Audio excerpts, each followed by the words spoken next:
नमस्ते, मेरा नाम शुभम है और आप मुझे ब्रेन ऑफ बिहार पे देख रहे हैं। मेरे चैनल को आप लोग जिस पर्पज से सब्सक्राइब किए हैं वही चीज़ हम आप लोगों के बीच में लेके आए हैं जो कि है अपडेट।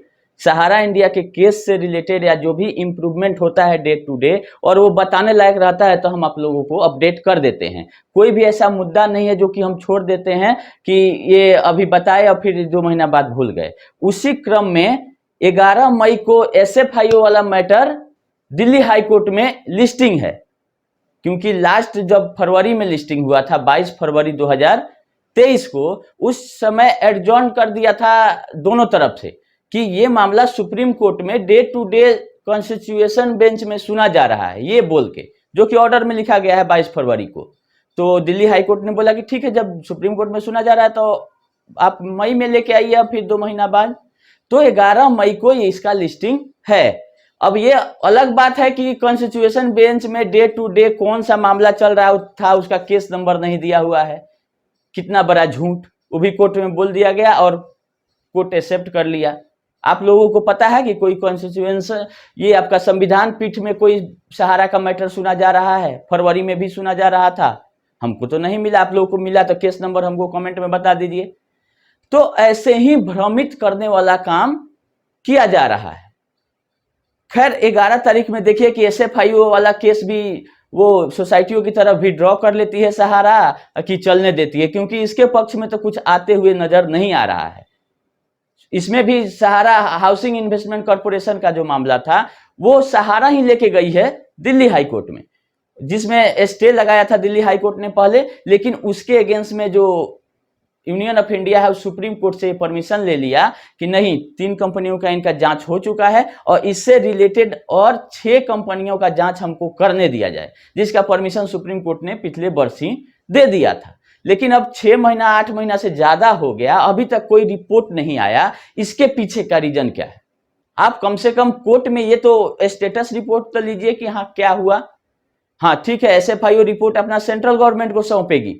अब सेंट्रल गवर्नमेंट अपने हिसाब से उसको पब्लिश करेगी या नहीं करेगी, इलेक्शन को मद्देनजर रखते हुए कि क्या करना है सहारा के साथ, क्योंकि यूपी से बिलोंग करती है सहारा इंडिया, मैक्सिमम उसका सारा हेड ऑफिस यूपी में ही है और यूपी एक बड़ा राज्य है, तो इसलिए इसको भजाने की कोशिश पूरी तरह से बीजेपी करेगी कि किस हिसाब से 5,000 करोड़ रिलीज कराना है, किस हिसाब से 10,000 करोड़, किस हिसाब से 25,000 करोड़, ताकि सहारा का ही पैसा पब्लिक को बांट के क्रेडिट अपना लिया जाए। ये फैक्ट है। कोई भी सरकार रहती तो यही करती, चाहे अभी बीजेपी है, कांग्रेस भी रहती तो वो भी यही करती। अब दूसरे के पैसा से अपना क्रेडिट लेके वोटरों को अपने पक्ष में करने की कोशिश है। लेकिन रही बात कि दूसरा उपाय भी नहीं है। अब सहारा इंडिया इतना ना चक्रव्यूह रचा कि अपने चक्रव्यूह में फंस गया कि इसका अपना पैसा अपने नहीं मिल रहा है, सरकार को बीच में आके पेमेंट कराना पड़ रहा है। ये इसका दुर्भाग्य है। और जितने भी काबिल लोग ज्ञानदान पे बैठ के ये भाषण दे रहे हैं, वो लोग इस पे कृपया ध्यान दें कि उनका पैसा उनको क्यों नहीं मिल रहा है। बहुत सारा लीगल पेज फंसाए नीचे से लेके ऊपर तक, और लास्ट में भी सुप्रीम कोर्ट ने ये नहीं बोला कि ये पैसा सहारा को दे दिया जाए, सहारा भुगतान करेगी, कि सहारा अपना गुडविल खत्म कर चुकी है मार्केट में। जो होता है सहयोग होता है, सपोर्ट होता है, सिस्टम होता है, वो कोई भी ऐसा सुप्रीम कोर्ट तक नहीं प्रूफ कर पाई कि हम पैसा ईमानदारी से लोगों का वापस कर देंगे, जिसके बदौलत उनको पैसा मिल जाता। लेकिन हुआ क्या, मिला काम सेंट्रल रजिस्ट्रार को कि आप पैसा दीजिए, सहारा पे भरोसा नहीं है।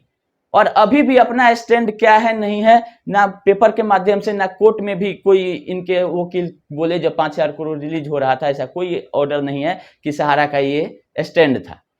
तो खैर सहारा जो कि उसका परिणाम उसको मिल चुका है। अब रही बात कि लोगों का पैसा जो CRC के द्वारा मिलना है, वो कंप्लेन तो मात्र बहुत 1% भी, इससे भी कम है, जो सहारा भी बोली थी। तो उसमें 1,000-2,000 करोड़ में कंप्लेनेंट खत्म हो जाएंगे, और जब कंप्लेनेंट खत्म हो जाएंगे तो बाकी का भुगतान का क्या रास्ता है। मेरा ये आग्रह है CRC से कि ऐसा कोई भी क्राइटेरिया नहीं रहा जिससे कि 10,000 20,000 दे के लोगों का मतलब फिर जैसा का तैसे रख दिया जाए। जिनका मैच्योरिटी पूरा हो गया है उनका एक दिन भी ज्यादा रखने का सहारा के पास पावर नहीं है और सीआरसी को भी नहीं रखना चाहिए। जिनका मैच्योरिटी पूरा हो गया, चाहे वो 1 लाख का हो चाहे 2 लाख का हो, उसका टोटल भुगतान होने की प्रक्रिया आनी चाहिए। मंथन हो रहा है, मीटिंग हो रहा है, सहारा वाले अपने पीठ अपने थपथपा रहे हैं कि सीआरसी वाले आए और हमारे यहाँ बोले कि आपका सिस्टम तो बहुत गजब है, कैसे आप लोग फंस गए। अब सोचिए ये अपना पीठ कैसे अपने थपथपा रहे हैं सब लोग, और ये दे रहे हैं कि जितना लीगल मैटर है वो सबका भुगतान सीआरसी दे दे, ऐसा रिमर फैला हुआ है। लेकिन ऐसा कुछ हुआ नहीं। सुप्रीम कोर्ट ने आदेश दिया था तो एक चीज बोल दिया था कि ट्रांसपेरेंट, पब्लिक से एप्लीकेशन मंगाया जाएगा, उसका वेरिफिकेशन करके और सीआरसी भुगतान करेगी। भुगतान करने में सहारा का कोई योगदान नहीं रहेगा सिवाय डॉक्यूमेंट वेरिफिकेशन, कि जो बॉन्ड है उसका आप हमको बता दीजिए कि जेन्युइन है कि नहीं है, बाकी पेमेंट छोड़ेगी सीआरसी। सहारा सेबी वाला में जो पैसा जमा है उस वो ज्वाइंट अकाउंट है, एस्क्रो अकाउंट है, उसमें सहारा का भी सिग्नेचर होगा, उनके ऑथराइज रिप्रेजेंटेटिव का, और सीआरएस का, सेबी का भी होगा, तब पैसा 5,000 करोड़ निकलेगा। लेकिन जब 5,000 करोड़ इसमें आ जाएगा पैसा, तो वो माननीय सुप्रीम कोर्ट के रिटायर्ड जस्टिस के निगरानी में भुगतान होगा और सीआरसी को टोटल पावर है कि 5,000 करोड़ आप बांट के और हिसाब दे दीजिए और सहारा से उसका इनपुट ले लीजिए आप कि ये डॉक्यूमेंट सही है कि नहीं है और क्या क्या उनका और सिस्टम रहता है भुगतान करने का, और री इन्वेस्ट है नहीं। तो इसमें कहीं से किसी को दिक्कत नहीं होने जा रही है। हाँ, लेट हो रही है, हम लोग भी उंगली उठाते हैं, कभी सेबी पे कभी सीआरसी पे, लेकिन इसका यह मतलब नहीं है कि हम सहारा को सपोर्ट कर रहे हैं। मेन दोषी सहारा ही है, और चूंकि सीआरसी और सेबी सरकारी संस्था है और हम लोगों का ये राइट है कि हम लोग अगर कुछ हम लोगों को लगता है कि नहीं ये गलत कर रही है सेबी, ये सीआरसी को ऐसे करना चाहिए, तो इस पे हम लोग क्वेश्चन मार्क लगाते रहेंगे। लेट कर रही है क्योंकि यहाँ पे एक एक दिन लोग पे भारी पड़ रहा है, इसीलिए हम लोग कभी कभी वीडियो बना के भी बताते हैं कि सीआरसी को ये करना चाहिए, नहीं करना चाहिए। उसी तरह से 5,000 करोड़ में टोटल भुगतान, चाहे वो 1 लाख लोगों का ही हो, टोटल भुगतान की प्रक्रिया लानी चाहिए कि ऐसा ना हो कि 10,000 रुपया सबको बांट देंगे चंदा की तरह। जब कंपनी लिक्विडेशन में नहीं जा रही है तो जिनका मैच्योरिटी पूरा हो गया है उनका रोकने का अधिकार कैसे है सीआरसी को?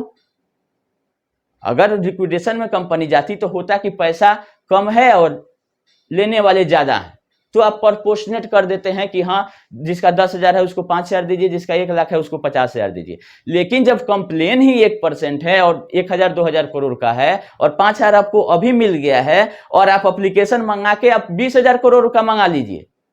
और एक आइए और पिनक पानी मोहंती वाला केस 18 तारीख को लिस्ट हुआ था, जिसका आईएम लगा के सेंट्रल रजिस्ट्रार के एडवोकेट ले लिए हैं परमिशन 5,000 करोड़, उनका 31 जुलाई 2023 को फिर से लिस्ट करने के लिए बोला गया। तो ये केस चल ही रहा है, सुनवाई नहीं हुआ 8 तारीख को, लेकिन बोला गया कि 31 जुलाई को फिर अगला डेट है।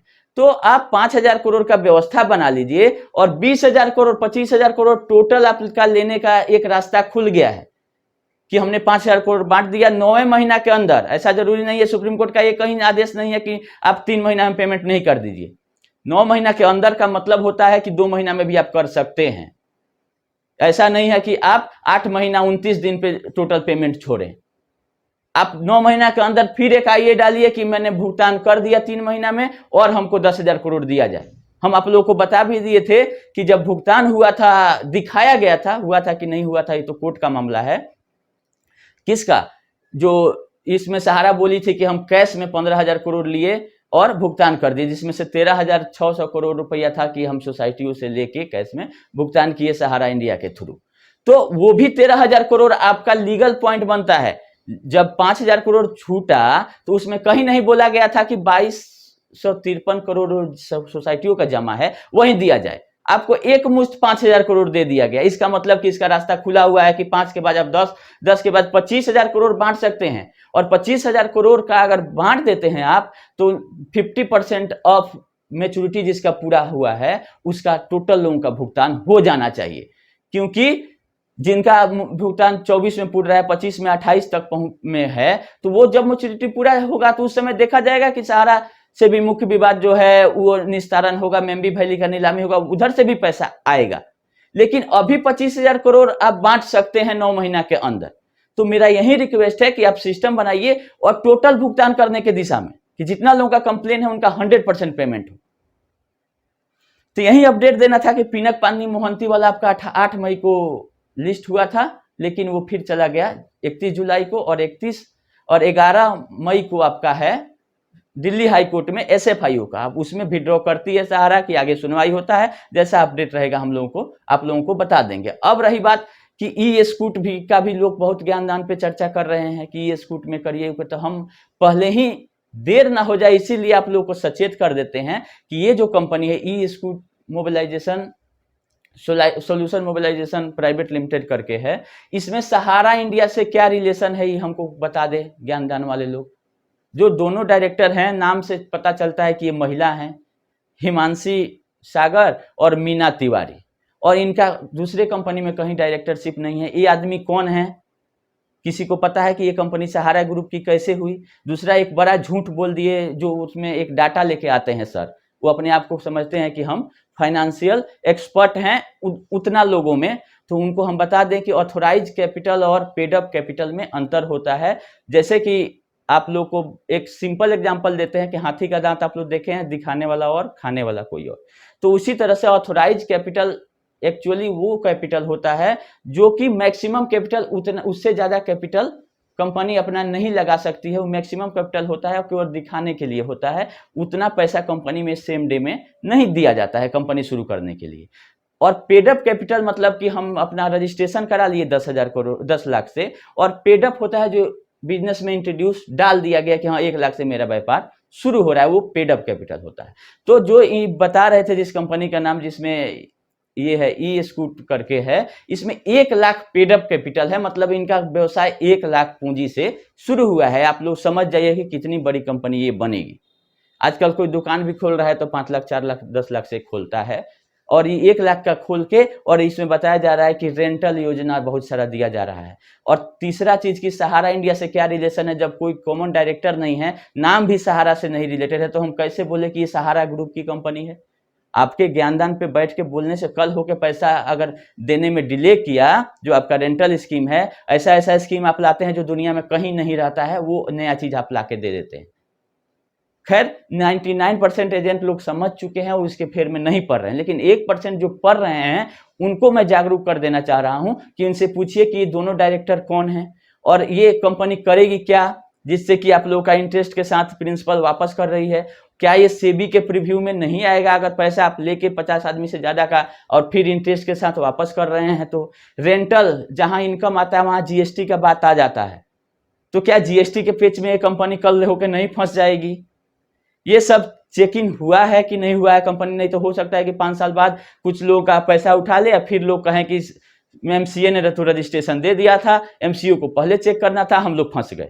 तो आप अपना क्रेता सावधान वाला क्राइटेरिया अपनाइए कि कोई भी सामान परचेज करने के पहले आप उसको 10 बार देख लीजिए। कोई भी सामान, आप मोबाइल हो, लैपटॉप हो, टीवी हो, आप घर लेके चले जाते हैं, आप बोलते हैं कि मेरा ये टूटा हुआ है, फूटा हुआ है, तो उसकी जवाबदेही आपकी होती है। तो खरीदने के पहले ही आपको जितना तरह से होता है सामान को चेक कर, उसी तरह से इन्वेस्ट करने के पहले आप लोग 100 तरीका से उसको देख लीजिए कि सही है कि नहीं है, रिस्क लेना चाहिए कि नहीं, और अपने विवेक से वो डिसीजन लें कि हमको ई स्कूट में करना है, विंड्स में करना है। किसी का हम रोक नहीं रहे हैं कि आप नहीं कीजिए, लेकिन अपना विवेक का इस्तेमाल कीजिए कि कंपनी क्या कर रही है, कैसे आपको वापस देगी। इस सब सवालों का जवाब उनसे पूछिए कि 1 लाख पूंजी वाली कंपनी कैसे इतना बड़ा साम्राज्य को चलाएगी। पहले था उसका जो सहारा के वेबसाइट पे है, सहारा ई वॉल्व करके स्कूटर आता था, उसका क्या हुआ? उसका वेबसाइट भी तक बंद है। ई स्कूट का भी कोई वेबसाइट नहीं है जहां से आप इंफॉर्मेशन ले सकते हैं कि कंपनी क्या है। अगर है तो बताइए कि किस वेबसाइट से हम लोग जाके पता करें। आज के मॉडर्न युग में एक छोटा दुकान भी रहता है तो उसका वेबसाइट रहता है, उसके बारे में रहता है। यहाँ ई वॉल्स में भी जाइए खोलने तो बंद हो चुका है उसका वेबसाइट, टेम्परेरी क्लोज दिखाएगा। सहारा से वो सहारा के साइट पे दिखाया हुआ कि मेरा है, लेकिन इस कंपनी के बारे में जो नया जून 2022 में ओपन हुई, इसमें कहीं कुछ नहीं बताया गया। खैर देखिए, वीडियो को लंबा नहीं करते हैं, फिर जैसा अपडेट रहेगा हम आप लोग को बताते रहेंगे। कुछ लोग जज साहब पे ही भिड़े हुए हैं, हमारे माननीय जो कुछ एडवोकेट लोग हैं, जो उन लोगों से मेरा रिक्वेस्ट है कि जितना जज साहब को आप जेल में करने के फेर में हैं, उससे ज़्यादा फ्रूटफुल होगा अगर आप सहारा का केस लिस्ट करा दीजिए सुप्रीम कोर्ट में, तो ये लोग आपको दुआएं इससे ज़्यादा देंगे कि हाँ हाँ कोई मेरे लिए काम कर रहा है।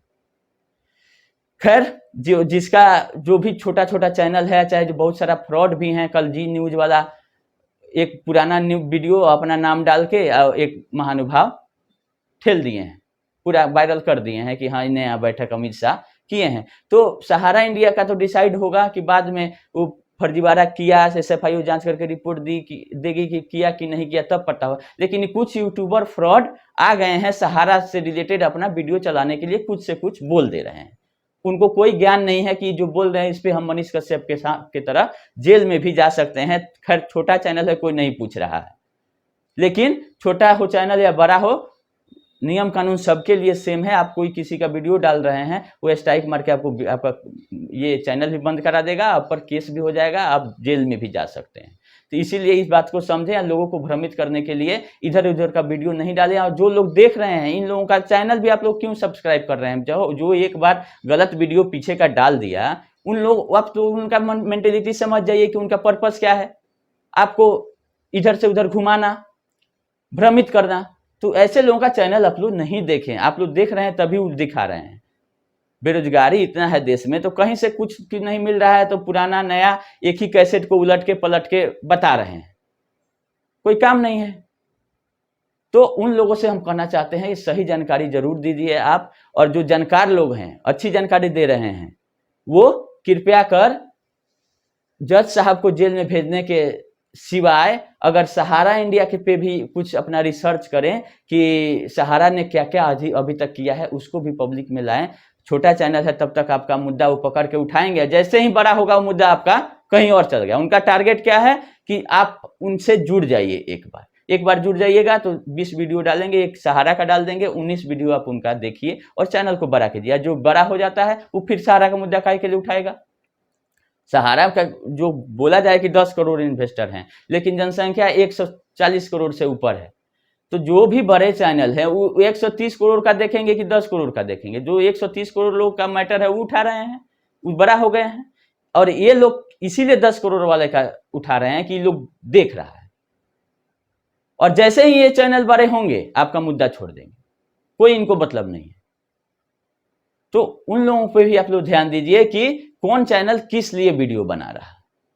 खैर मेरा काम है आप लोगों को अपडेट कर देना, जितना हमको समझ में आता है हम आप लोग को बताते हैं। बाकी डिसीजन लेना आप लोग का अपना विवेक उसमें जरूर इस्तेमाल करें कि क्या करना चाहिए, कौन सा चैनल सही है नहीं है। देखें सबको, लेकिन करें अपने मन का।